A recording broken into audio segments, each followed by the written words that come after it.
Én azt tapasztalom, hogy az időjárás körülöttünk évről évre változik, és mi azért egyre kevésbé tudunk hozzá alkalmazkodni. Nem tudom, hogy a mezőgazdaság ilyen szempontból most hol tart, úgyhogy erről fogok most beszélgetni.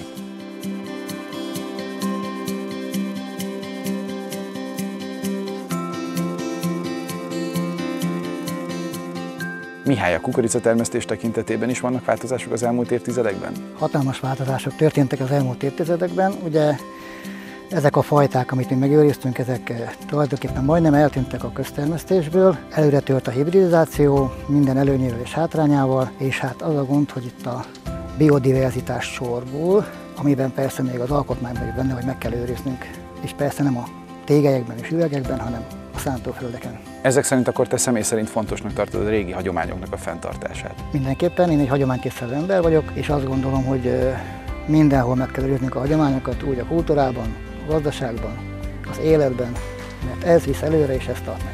Említettél olyat, hogy hibrid a kukorica. Az mit jelent pontosan, és milyen előnyei vagy hátrányai vannak? Hát a hibrideket, hogyha egyszerű szóval szeretném elemezni, akkor azok klónok. Tehát egyforma magasak, a csövek egyforma szinten vannak, és egyforma termést is hoznak. Tehát általában hoznak egy jó kis közepes csövet, ha az időjárás olyan, hogy kedvező, persze többet tudnak termelni, mint ezek a organikus fajták, de viszont amikor bejön egy száraz időszak, nincsenek meg a válaszaik.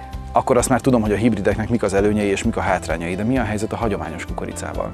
Eznek a kukoricáknak megvan a genetikai emlékezete, mivel évről évre vetik őket, így átéltek száraz, nedves időszakokat, és megvannak a válaszaik ezekre az időjárási körülményekre, így mivel azok maradtak fent, akik ezt túlélték, és újra vetették őket, így a következő ilyen fönnálló évben is hoznak termést.